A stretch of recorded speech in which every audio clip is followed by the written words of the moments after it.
Hello everybody, my name is TheTfboy. Now, it is time to give a final-ish evaluation on the cards from Blackrock Mountain. So, I will turn down the Hearthstone game, and we shall look through all of them, starting just in order for classes, then going neutral, whatnot. You can just actually search BRM instead of doing all this, but whatever, okay. So, let's start with the Druid ones. Now, Druid of the Flame, okay. This is a pretty, everyone pretty much knows this. I'm not going to really repeat what's already been said. I'm just going to evaluate maybe what hasn't been said as much, or what I think of the card. And for most, you know, this is a very good card. This is a very good tempo card. I feel it's pretty good in Arena from what I've heard. I don't generally play a lot of Arena, so... but yeah, the 2/5 minion can definitely trade with a couple creatures, and the 5/2 can definitely get you a huge tempo swing and trade with much larger creatures if you put it behind like a taunt or something. So this is definitely a very powerful card, and it's not situational, but you can definitely, how do I word this, like it can, because you have the choose one effect, you can change it to most any other situation. Now, Volcanic Lumper, now this is also a situational card, but in a different way. You could actually from what I've seen, I've seen people combine this card with Poison Seeds and Starfall, which, okay, if you do the math here, if let's say, like, because in order to get this certificately free, you need to, you basically need to do the equation 2x plus y, where x is the number of cards minions on your opponent's field, and y is the number of minions on your field, and you need to make sure that equals to 9. Because your opponent, if you have like 3 and 3, like let's say you have 3 minions and your opponent has 3 minions, you can play this card for free by doing Poison Seeds, which kills everything, that reduces it by 6, and then Starfall, which reduces everything by another 3, which gets this guy to 0. So I actually tried to make this, it's a little bit too situational for my taste, but I've been able to like get like double Volcanic Lumber, and you can also combine this with the Volcanic Drake, which has the similar effect. Where is it? Yeah, see, it has a similar effect, so you could essentially go Poison Seed, Starfall, and then play these 4 creatures in one go for no mana, and that's a huge tempo swing. It's very situational, but yeah, it definitely is very useful. And yeah, I know that card does like die to BGH, but you have to remember, Druid has a lot of stuff that can die to BGH. Even just their standard 8/8 taunt minion, the Iron Bark, you know, that dies to BGH. And frankly, it's not really a tempo loss if you played this for 0 mana, because you didn't really lose anything. Yeah, your opponent had gained like a BGH target, but you gotta remember that this cost 0 at the time you played it, and traditionally you're gonna play it whenever it costs much less. Whether it's through Poison Seed, Starfall, or even Swipe. If you get a good swipe value, you could definitely play this for a little bit less. Of course, you'd have to kill at least 4 targets in order to even be possible to play on that turn, 3 if you have the coin, but that is besides the point. So, that's what I think of this card. Very situational, but can have a huge tempo swing if done correctly. I've seen this used in a couple mill decks, which isn't a bad idea because it's a huge threat for such little cost in such a mill deck, and that's traditionally what you want, because you want to be playing more cards than your opponent, and this is definitely a huge card to play for little to no mana. So yes, Hunter, quick shot. I think we all know the community's opinion on this card. I don't really need to explain this card. Yeah, it is a face hunter tool. We all know this. I mean, there's really nothing more to say. A majority of the time, the hunter won't take advantage of the if your hand is empty effect, but I mean, it's still quite annoying because it's a dark bomb equivalent to hunter, and I know that's not really a good comparison to compare one card from another class to another card, but it's a 2 mana 3 damage card. you know, traditionally, I think Hunter was one of the few classes that actually doesn't have that. Like, okay, if you look at all the equivalents, Druid has that, choose, I forget the name of it, choose one, deal 3 damage, or 1 and draw a card. Mages has Frostbolt. Warriors equivalent is like the, Fire War Axe.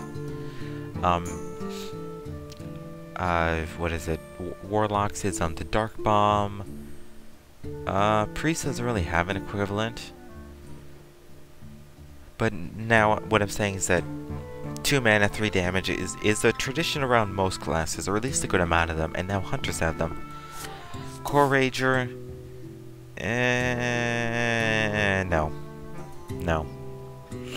Not really. I mean, the +3/+3, a lot of people know, has been, getting this card into BGH range, but another problem with this card is that it's very slow.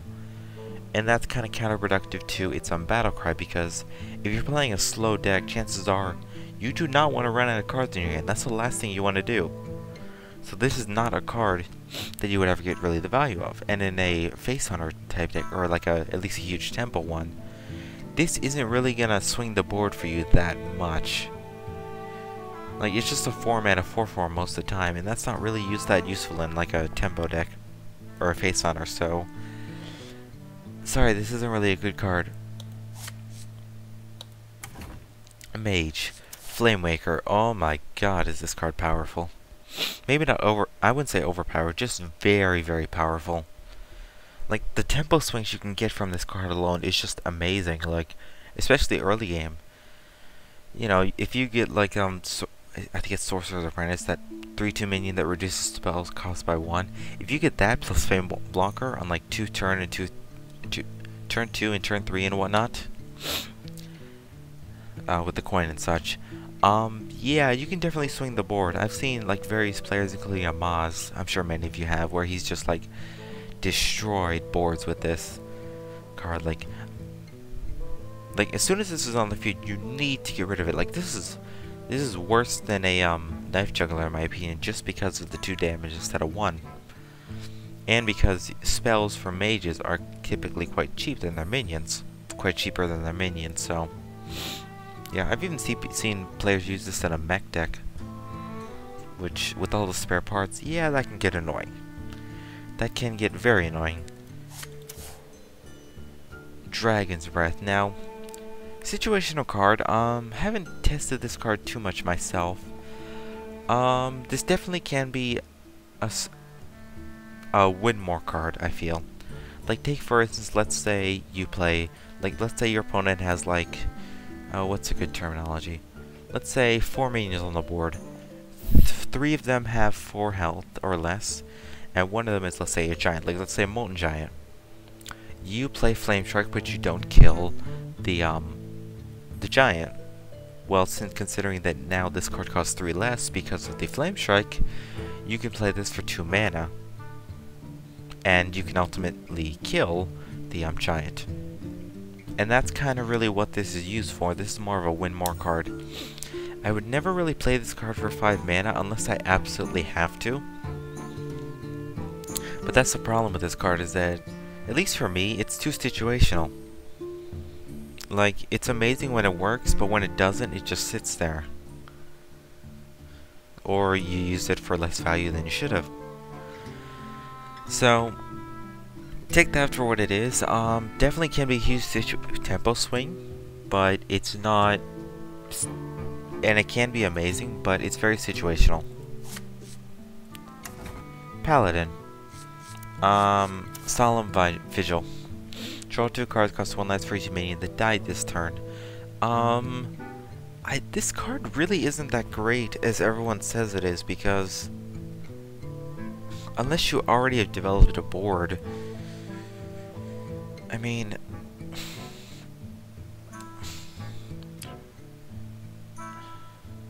the only situation I can see of this card being used is that if you and your opponent has, like, both a decent board that's been built up, and you have, like, much less cards in your hand than your opponent, then you could just trade away your creatures and try to even out the board while getting some card advantage. The problem is, hang on. I've seen people claim the idea, I've seen people claim the idea of combining this card with Muster for Battle. The problem with Muster for Battle is that there's a likely chance that your opponent will kill your minions before you do. Because a lot of people know that I'm Muster for Battle plus, shoot, the card that gives Silverhand recruits 2/2/2. That is always a threat to the opponent, so the opponent will try to kill the 1/1s as fast as you can. It's likely that you're not going to trade away them on your turn, because you have to remember that in order for this card to work, you need to trade stuff on your turn. And as a paladin, I mean, yeah, you like I said, you might get lucky once, but chances are, if your opponent is... It just gives your opponent more incentive to trade away the 1/1s as fast as possible. Because not only do they have to worry about, like, that +2/+2 card that gives it to all Silverhand recruits, but now they have to worry about this. So, yeah, I mean, it's kind of hard to get the value out of it. And I mean, 2 cards, unless you, like, reduce it by at least 2, you're not going to get the value out of it, because 2 cards for 4 mana isn't worth it. 2 cards for 5 mana sure as heck isn't worth it. And yeah, that's all I can say about this card. Dragon Concert. Now, obviously this is the go-to dragon card. Obviously, if paladins want to play dragons, or if one class was going to play dragons, it was going to be the paladin. And so far, I've seen a lot of people try to use dragons. I've played against dragons. And the problem with a dragon deck is that it's not consistent. That's just what I've noticed. Like, sometimes you'll win some, and sometimes you'll lose some. Dragons are very powerful, high-cost minions, for the most part, and chances are you're not going to get value out of them. You know, the chances of you playing a Blackwing Technician on turn 3 with a Battle Cry is slower than you think. Because, I mean, even if you do toss every single Dragon Tech card in the game in your deck, that's not a good deck. And, you know, I mean, this can be an amazing tempo swing. Yes, I agree. This is probably a great card for Arena if you are running like a dragon, like Chromagus or whatnot. But... and I'm not saying the card is bad in any way, it's just that the entire deck that you're building around it is not consistent. Like, I don't know, that's just what I think of Dragon decks. Like, this card is pretty fantastic if you can make it work, but if you don't, like, get any of your late game dragons, you might just waste this on, like, a Fairy Dragon or whatnot. Just because you need to play cards. So that's what I think of this card. And ultimately, that's what I think of Dragon Pally. Like, there's too many, like, a lot of the useful tools that you have to switch out of Paladin. Here. That you have to switch out of Paladin is, just gonna be kind of a waste. Like, you need a quality. Like, I've seen people having to force a trade, like, a quality, what else? Avenging Wrath, Holy Wrath, and whatnot. I don't know. I just don't. Excuse me. I just don't think it's really that worth it, in my opinion. In order to make a... what the heck? Oh, there we go. I don't know. That's what I think of Dragon Paladin. Priest. Yeah, this is just no. Like I said, too situational. A Dragon Paladin, or I'm sorry, a Dragon Priest is never really gonna be a thing. It just isn't. Like, I'm sorry, but there isn't enough tools. It isn't really the type of deck that I feel a Priest would run. Yeah, it's a control deck, but... I don't know, this card definitely doesn't help. Like, yeah, it's a zombie child without the negative effect, but I'd rather... if I had zombie child, I'd probably play this in a Priest deck over Twilight Whelp. Like, there's just nothing more to it. I mean, it's very situational in order to actually have this card on turn 1 and have another dragon in your hand. I don't know, it's just... No. I think it's a bad card. Resurrect. Very powerful card. Very situational, though. You have to... It definitely is sort of a... I don't want to say a... It can be a win card, but it can also be a card that you use when you're falling behind. So yeah, I mean, if you can control the board enough to where you play like a very high cost minion, like it's whether it's like Injured Blade Master or even like Thorson and whatnot, if you can survive the game until like turn 5, and then, you know, do like Thorson and then resurrect, this could be a very powerful card. But I don't want to say you need to build a deck around it, but you kind of need to. Like, you can't really play too many low-cost cards. Like, North Shore Cleric's probably the pushing point for that.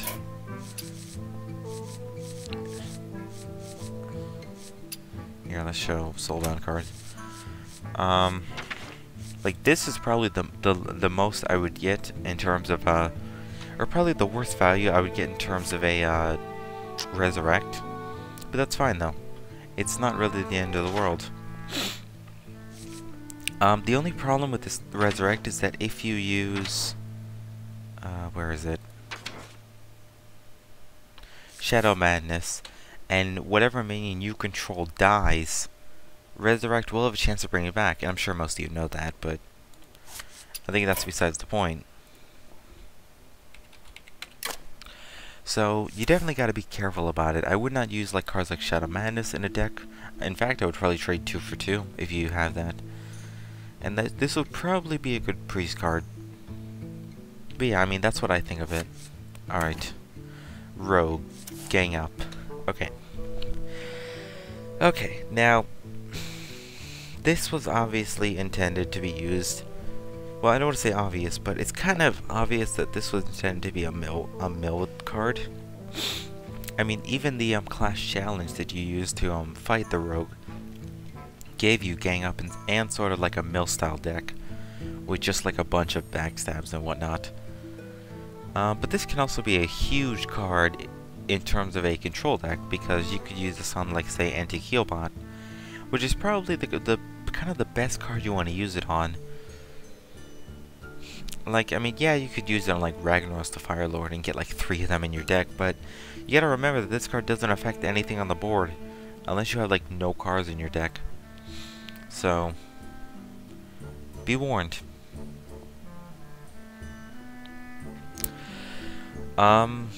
Yeah, that's all I really have to say on this. Mill decks have been taking advantage of this, but Mill is kind of, I've noticed it kind of died out. Like, people tried it, it's kind of meh. And it just kind of died out because it's not consistent. You know, so one counter to Mill deck that I loved doing at the time? I just kind of like made a couple. I made this warrior deck that was designed around returning the Iron Juggernaut back to my hand and putting multiple mines in the opponent's deck. So every time the opponent would like use a Coalite Oracle, they would take, well, not every time, but there was a good chance that they would take like 10 damage. I've won because of that many times, and that was fun. But yeah, that's kind of died out, so there's that concept. Dark Iron Skulker. This is situational, but this is also a card that I like because it can easily turn around the game for you. Like, this is a good card to have in, like, Face Hunter, because traditionally most Face Hunter decks won't have cards that have like 2, maybe 3 health. But yeah, this definitely can be a huge tempo swing, and if you're falling behind, this is the card that can catch you up, that can help you catch up. So it is, the stats aren't great, but you know, even if you use it to kill like 2 creatures, like even against a mech mage who has like the micro machine, you know, and behind like a bunch of taunts, you could play this and you could get rid of the micro machine. Simple as that, as long as it's not buffed, of course, but that's besides the point. I like this card. I think it's very, very useful. It definitely is a card that you use when you're losing, rather than when you're winning. But yeah, I mean, even if this card gets 2 damage on just 2 minions, I think that's a decent value enough, even if it just kills one of them. Like, I think that's a fair value. It's not great, but it's not bad. So yeah, that's what I think of Dark Iron Skulker. Shaman. Now, before I say, I do want to say that there has been an extreme lack of Shaman in the community recently. Like, seriously, in last month I only faced like 3 Shamans. Like, there's just not that many. And, you know, part of the reason is that Shaman has a lot of RNG involved, so therefore its deck is not consistent. Even with the new Blackrock Mountain card shown here. But I will say that the 2 cards that they got, people thought were going to be amazing, and at least one of them is pretty decent, but the other one is definitely a lot more disappointing, and that is Lava Shock. Now, deal 2 damage, unlock your overloaded mana crystals. Now, what this does, it doesn't really do as much as you think it does, because if you just, like, if you're only overloaded for like 2 mana crystals, then you can play this card and unlock the 2 and use the 2 on the same turn, but that would be the same thing as just using 8 if you're on like turn 10. Like, the only advantage this card gives you in that situation is 2 extra damage. If you're overloaded for 3 or more, yeah, you could Lava Shock and then play Ragnar's Firelord, and that would get you a little bit more value. But the only real deck that I can see this being used in is a like an OTK Malagos deck. That even if you're not going to kill your opponent, at least you can like spam all these spells on their face, be overloaded for like 7 or something, and then have Lava Shock next turn.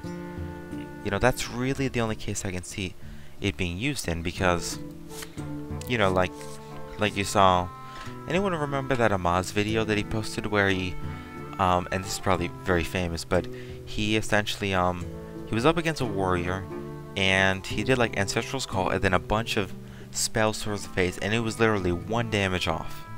1 damage! And then on his next turn, he couldn't play anything because he was so overloaded. He had Lava Burst without 3 mana, and he only had 2 mana available due to the overload.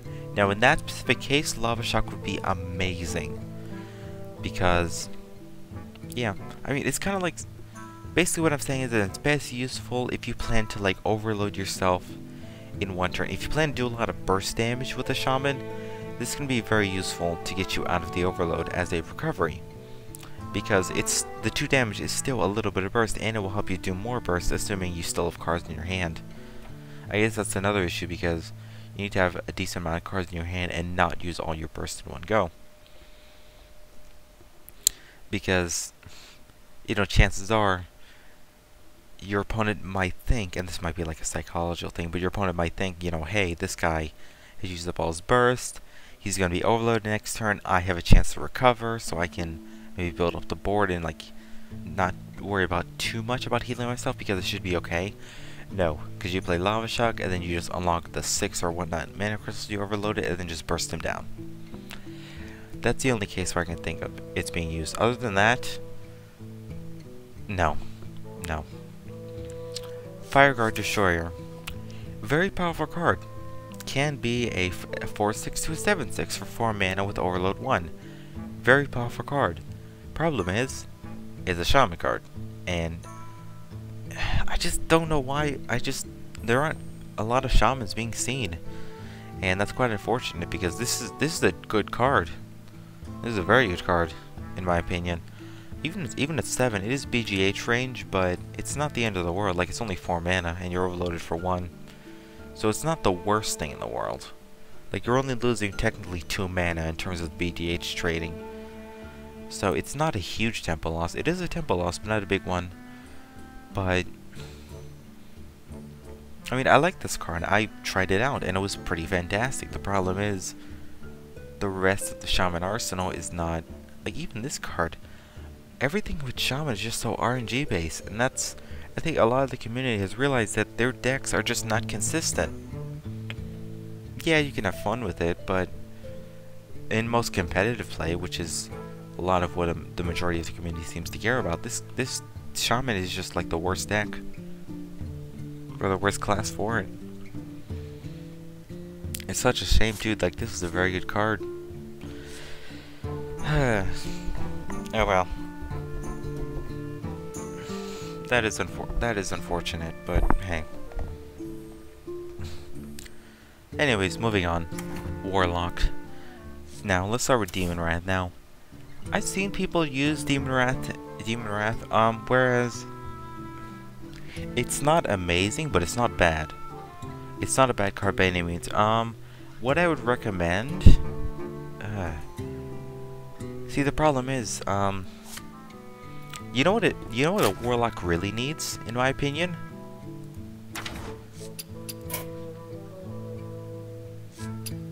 A Warlock needs, like, I just want to make sure they don't have one. Okay, a Warlock needs a demon that has spell damage +1, or something similar to that. Because I think that would be amazing to use in, like, sort of like a demon deck. You know, because when you think about it, there are a lot of late game cards that traditionally aren't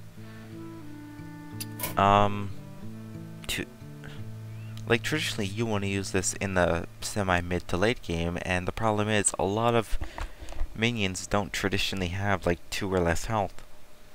Traditionally there's a lot of sticky stuff, like the piloted shredder and whatnot.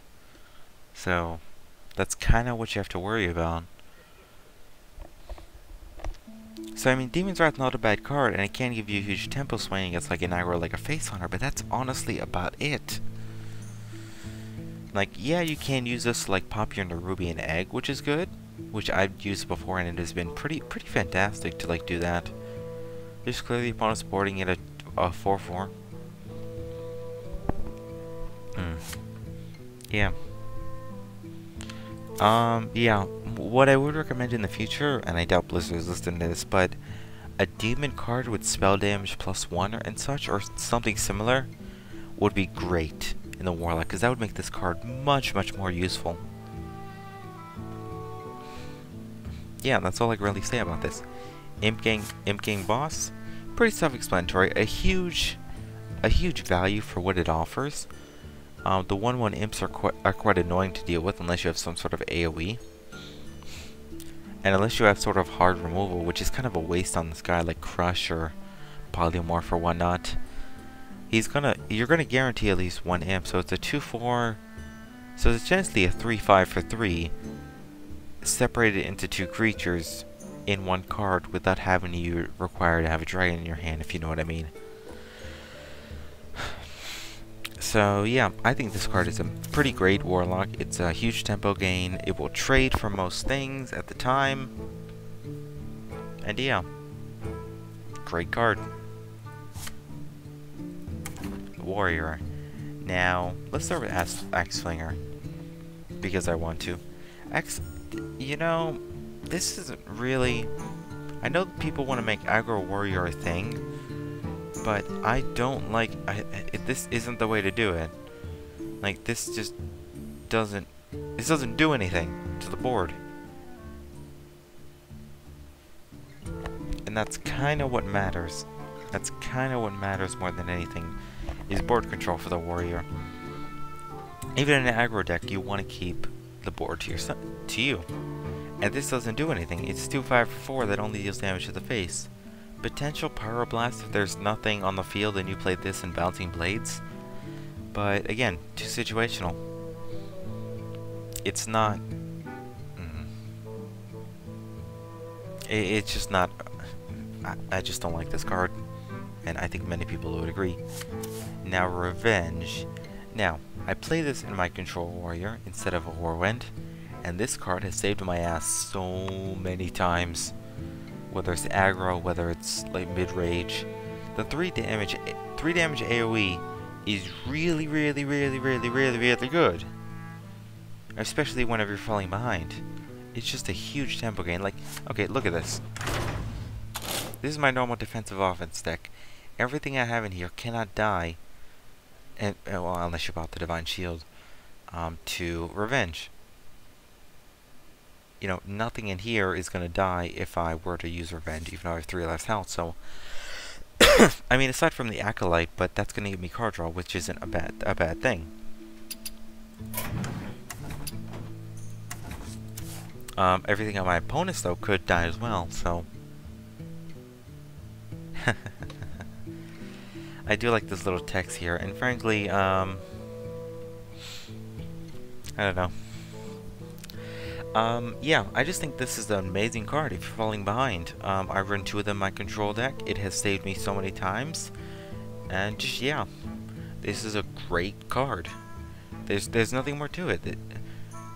I would not use this in sort of a Grim Patron deck, but this is definitely a good card to use whenever you're falling behind. You know, chances are, because as a warrior, unless you're playing against Druid, I find it very difficult for other classes to traditionally burst you down.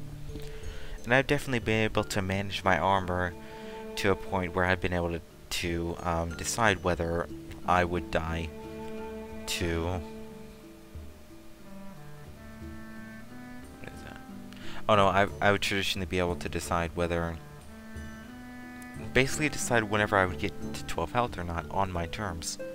To an extent, and then I would use Revenge and everything on my opponent's side would die.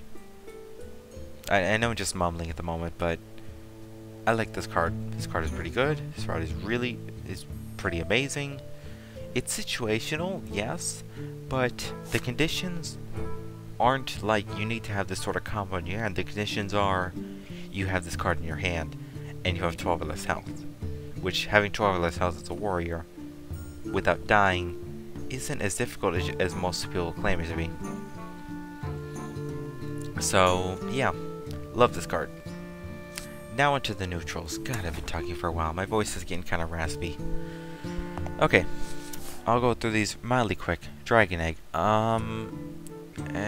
know, it's kind of crappy. It's pretty crappy. I mean, I've seen a lot of people use Matter Bomb on it, and they've just killed their own whelps, so... It's not even a dragon card, which kind of sucks, so, no. Blackwing Technician can be a huge tempo swing. Problem is, very situational. It's not consistent. It just isn't. Dragon King Sorcerer. Now, this card is pretty much amazing in Priest. Because you could, like, give it, like, Power Word Shield, give it 2 health, draw the card, and suddenly this becomes a 4/8. Very hard to deal with. Pretty amazing in my opinion. And yeah, I just think this is a very powerful card. It could be used in a warrior that's designed to buff their deck. Not so much like a Grim Patron, because Warwind doesn't do anything, but if you like play like Revenge or Inner Rage, this can get out of control really quickly. And you have to remember this works on Commander. So I've mentioned this on the forums. You could use this as an alternative, just like if you don't have the Grim Patrons yet, you can, and you have all these other utility cards in your hand, you could use this card. It won't be as effective, but it will help. Okay, Hungry Dragon. Now, this card isn't amazing or as broken as everyone has thought it would be, but I will say that you need to have an immediate answer to like the 1/1 creature, or the 1-cost creature. And traditionally I do. You know, in a lot of circumstances I would, although in a lot of circumstances I would never play this on curve, like coin and out or turn 4, because I don't know, it's not a good card. Like, it's a 5/6, but your opponent has a 1-cost minion and probably something else, and they could just easily trade it away. So I would definitely play this not as more of a win more card, but if I like have like a Fiery War Axe active, I could play this like turn 2 Fiery War Axe, turn 3 coin, shoot, I forgot the name of it, Hungry Dragon, and then kill the 1-cost minion, which is fine, which is perfectly fine, which I don't mind. Yeah. Definitely can be a huge tempo game, but I would not recommend playing this on curve. Blackwing Corruptor. If you're holding a dragon, deal 3 damage.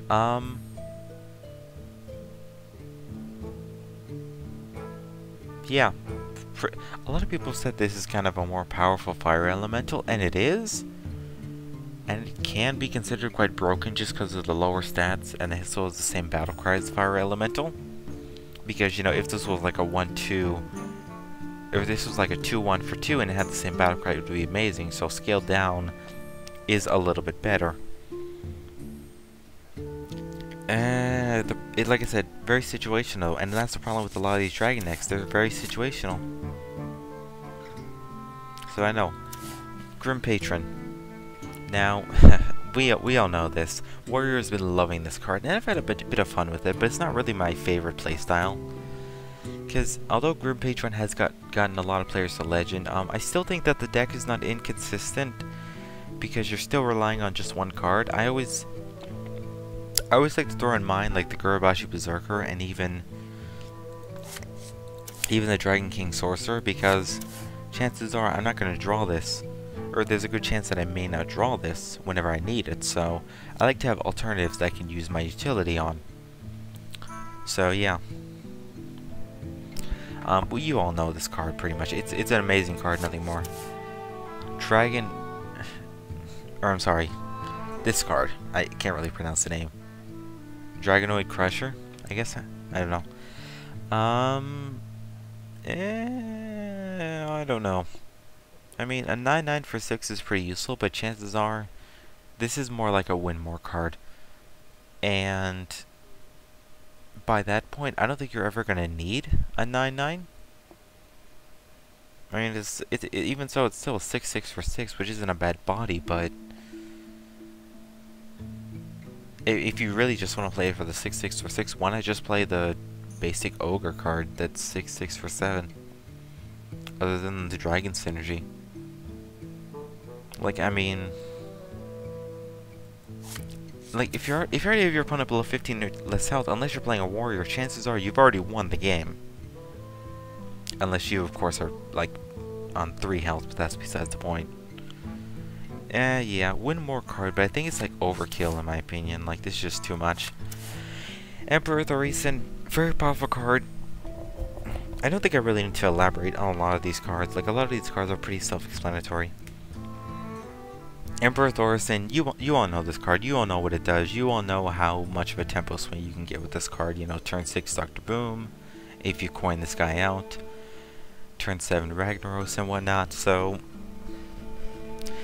yeah, I mean, this is just a huge tempo game, especially for like aggro decks, but it seemed more in control, which is fine by me, because that's what I was afraid of. Yeah, love this card. Really good. It allows me to combine certain things. Like, okay, like let's say I have a Thoresen in my deck, and this allows me to combo certain cards that it wasn't able to before. For example, Sylvanas, Burst Brawl, and if my opponent has a board full of minions, I will claim the winner. Shield Block plus Chromagus. I will get instant value of Chromagus on turn 10 or turn 9. I set a bunch of situations on the forum. I guess you could do turn 6 Thoresen, turn 7 Chromagus.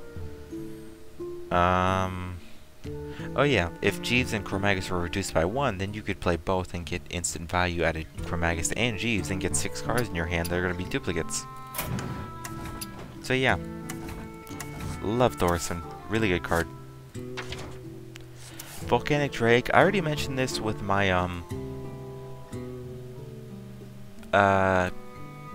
what is it? The Druid deck with Poison Seeds and Starfall. Very situational card. I did try this in a I'm sorry. I did try this in my warrior deck to see if I could combo with Brawl, and you know, kind of get it for little to no mana cost. But no, it's too situational. Like, I could never get it to where I wanted to. So yeah. Definitely can be a huge tempo swing, but it still only has 4 health though, which is a huge problem. Look, so it dies like to the shredder. and whatnot. Rend Black Hand. Now this card it's not as bad as everyone thought it would be, but it's still not amazing. There's definitely a very good tempo swing in a dragon deck. This will definitely kill a lot of the legendaries that say like BGH won't, when you would otherwise use hard removal, like Ysera, Malagos, Iron Juggernaut, if you really want to count that. So yeah, I mean, it can be a huge tempo swing, though it still dies to the Pilot Shredder, so if the legendary minion is like the only thing your opponent has on the board, yeah, it will pretty much help you win. But it's still only 4 health, so it could die to a lot of things. Cro-Magus, probably my favorite legendary, aside from Thorson, to come out of the expansion. Like, if this card stays alive on the board, for any control deck, this is amazing. Like, you need to protect this card at all costs, which is what I do. I never play this card whenever I'm losing or whatnot, because I know it'll just die right away. Now, chances are my opponent could trade into it and I could gain a bit more board control, because they had to trade away some stuff, but even so, like, this is a huge threat, and a lot of people realize this. Like, a lot of people consider this as bad as, like, Kel'Thuzad and whatnot. Only problem is it doesn't have instant value like Kel'Thuzad, so you need to definitely try to make value out of it, but chances are, if your opponent has already used, like, their hard removal, like if a priest has already used, like, 2 Shadow or Deaths or whatnot, I'm okay with putting this guy out if my opponent has like some weak creatures on the board and I have like a taunt or something. So yeah, as I said, combining him with Thorson, I could get like a shield block and get instant value out of it. So yeah, really like this card. The chances I can get instant value are pretty useful. Even if I don't mind this card being hard removed, because it's not a BGH target, so it can't die to that. And yeah, it's just one less removal on something else in my deck, which is fine. Major Domo Executus. Let's face it, this card is crap. We all know this. I even have this deck. I tried building around it. I've won a couple matches with it, but like, the general idea is to try to get Major Domo out as early as possible, and then have Ragnaros, and then get as many armor-related cards as you can,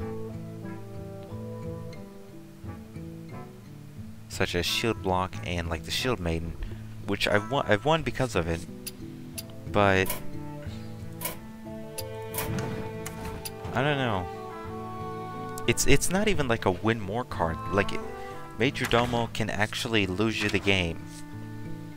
Like, a lot of people have now recently, not too long ago, well, I say not too long ago, like a month ago, figured out that, hey, you know, if you have Ice Block and you pop the Ice Block, but you have Major Domo on the field, guess what? Major Summoning Ragnaros removes the Ice Block. So, yeah. I mean, even if this card was like Battle Cry, whenever your hero dies, replace your hero with Ragnaros the Fire Lord, I'm fine with that. Or even if this card was just like Battle Cry, replace your hero with Major Domo, and you still have like the hero power from like the non-heroic fight, just the basic fight where you summon the 1/3, I don't even remember the name, Flamewalker or whatever. That's fine. That's perfectly fine. But as it is, it's crap. It's really crap. Sorry. Neferi. Now, I haven't actually gotten a chance to play this card out, but I've seen people use it, and this can be like a huge... it's a fun card, I will say that. It's not a bad card, because, you know, it is a BDH target and whatnot, but you do get instant value out of it in terms of the spells. So, the spells can be useful and can be, horrible. And that really depends on who you're fighting. Like, probably the worst case scenario is a rogue or warrior, if you're not playing as a rogue or warrior, just due to all the weapon spells they have. But yeah, Or even Shield Slam. So yeah, this is a fun card.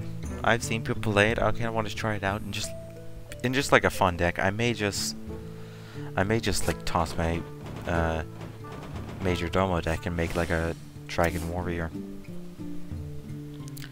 So yeah, it's just a fun card, you know. You could get Force of Nature Savage Roar from a Druid. You could get, I don't know, Mind Control from a Priest. Just a lot of cards that you wouldn't normally have before. And yeah, it's not amazing, but it's not bad. Like, it's a BGH target, but it's not, the battle cry definitely, I think it makes it worth it, in my opinion.